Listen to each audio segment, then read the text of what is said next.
If your wine or spirit sales are not where you'd like them to be, one of the first places you need to look is the structure of your sales team.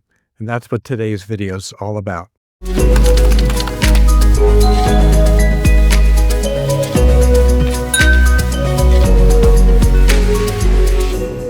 So this video is divided into 4 sections. I'm going to go through them one at a time, and I invite you to stay with me to the end because could be worth millions of dollars to you.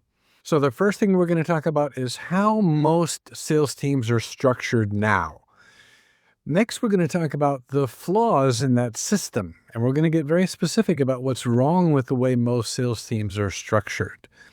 The third thing we're going to talk about is the modern structure, how you should be structured, and we're going to walk through it very carefully. And then we're going to talk about compensation, because with the right structure and the right compensation, you ought to be able to achieve your sales goals. You ought to be able to be profitable. You may not need as many people, and you may need a very different structure than you have today. So let's dive in. Okay, let's talk about how most people are structuring their sales teams now in the wine and spirits industry. And this is not going to be a surprise to anyone. Maybe your company's already structured like this, but there's a serious flaw, which we're going to cover next. So most sales teams are designed around distributors and geography. So let's say you have a 8 or 10 person sales team. You might divide the country in half. You've got a VP of sales for the East, a VP of sales for the West.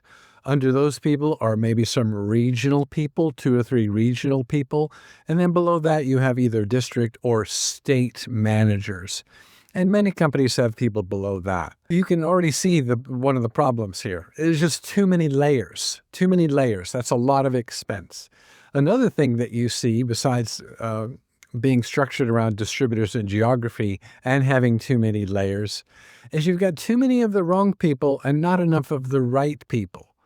And let's talk about these flaws in a little more detail. When it comes to the flaws of the current structure, the biggest one is that this is a design for a world that no longer exists. Okay, if you think about how the idea of managing distributors, right? That's what structure is all about. We have these distributors who do the selling. We need people to manage them. Well, as I've said many times, and I'll put a few links in the description of this video where you can read articles about this topic, which is the days of managing distributors are over. Distributors are overwhelmed by the size of their own portfolio. And so if that's true, why do you need so many people managing distributors? A task that is proven to be nearly impossible. What you need, if you're going to put people on the payroll for your sales team, is you need more people doing the actual selling. Selling to chains, both on and off, selling to key accounts in major markets. That's the big flaw of the current structure. It's built for a world that no longer exists. It's got too many people managing distributors and not enough people doing the selling. So now let's talk about the modern design of a sales team. The modern design of a sales team looks very different than the one you're used to. Here's the first key. You have to separate the 2 primary functions of your sales team. One is dealing with distributors, managing distributors, and things like inventory, pricing, programming. That is a full-time job. There's a lot to do, and you can't rely on the distributor to do a lot of this stuff. They used to do a pretty good job of managing inventory. They don't anymore. Someone in your team has to take care of that. So if you think about one function of your sales team being to manage the business unit, which is the distributor and the geography, you don't need as many of those people. And what you do with the leftover money from your payroll is you put more people on the street who can sell to chains and key accounts. And a good rule of thumb is a ratio of 1 to 3. So for every person you've got overseeing a distributor business unit, you need 3 people doing actual selling. This ratio is a great model because if you only have 4 salespeople, 1 should be managing the distributors and 3 should be selling.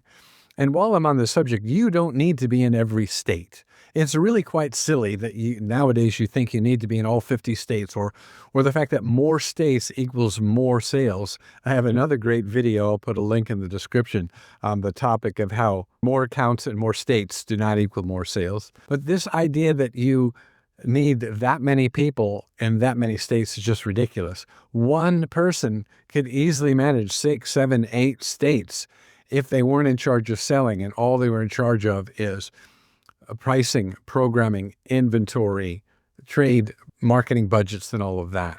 So separating these two functions out, managing the distributor and all that entails, and then doing the actual selling. And you should have a ratio of 1 to 3. There's another piece of the modern sales structure you may want to consider, and that is managing distributors, working with distributors, has become a very admin-heavy task. So a lot of companies are installing a new role on their sales team called a sales operations manager, or some variation of that. This person's only job is to bird dog distributor inventories on a daily basis. Prompt and probe the distributor to cut a purchase order when necessary. Look over their shoulder to make sure that you've always have at least a 30-day supply of domestic product and a 45-day supply of imported product on the distributor's floor at all times. A sales operations manager can also help with the paperwork involved in pricing and programming. So it's a very administrative heavy task these days working with distributors. And a lot of sales teams want to take some of that burden off the leadership and supplement it with a sales operations person. That's a really smart thing to do. Now, here's where I'm going to lose a lot of you as we shift our conversation to the topic of compensation. I've been in this business for 41 years. I've drawn fat 6-figure salaries. I've had company cars more than I can count, fat travel and expense budgets. I know what it's like working in this industry. I made a really good living in this industry. But the way people are compensated today needs to change. And if you're a business owner, if you're a brand owner watching this video, I want you to pay very close attention. The days of having fat 6-figure salaries are going away. A nice company car or a fat car allowance, a large travel and entertainment budget. They're just not necessary, and they don't make any sense anymore. A modern compensation system should have a modest base salary with a quarterly bonus. Don't make people wait a whole year to get their sales bonus. That is a relic from the past. Pay the bonus out quarterly. And then have a tiered commission structure. So for every new level of sales success, the commission rate goes up. So here's how this would work. You have a modest base salary, and you have a quarterly bonus that's based on performance. This shifts more of the burden to the at-risk side of the compensation.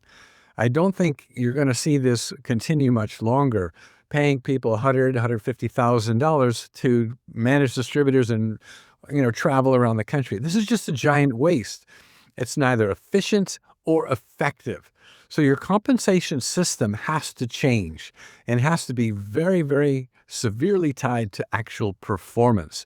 So you want to make $150,000 a year, you want to make $200,000 a year, you have to sell your way there. No sales, no compensation. There has to be skin in the game from the salespeople that you have on your payroll. You cannot get away with what we've gotten away with for all of these decades, paying people just to, run around and do all these things with distributors and put in all this travel. It just doesn't make any sense anymore. So I invite you to seriously consider rethinking how you compensate your sales team. And don't be afraid that you're not going to be able to find anyone that will work under these conditions. Believe me, there are plenty of people who will work under these conditions. You may have to go a little bit younger. You may have to skew a little bit more towards the less experienced, but they'll make up for it in vigor and enthusiasm and just plain old hard work. So don't be scared off by this idea that you can't find any people to work in this new compensation structure. It's just not true. Okay, as we wrap things up here, I realize this is a little unorthodox for many people, and a lot of you are going to reject it outright. I get that. But I'm telling you that right now, sales teams all over the country are revamping how their sales team looks, how many people they have. Look, here's the bottom line. You need a lean, mean selling machine. You do not need a top-heavy, bloated, layered system where your sales team's not generating enough revenue to pay for themselves. This is serious, and you're going to have to make some serious moves. Your sales team structure needs to address the modern realities. If you have a sales team structure built for a world that no longer exists, this is your opportunity to reevaluate it and restructure it for the world that exists right now. It's all about efficiency and effectiveness.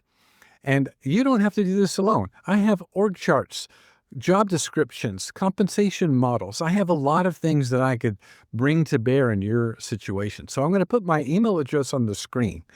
And if you'd like to have a conversation about your sales team structure, we'll take a look at it together.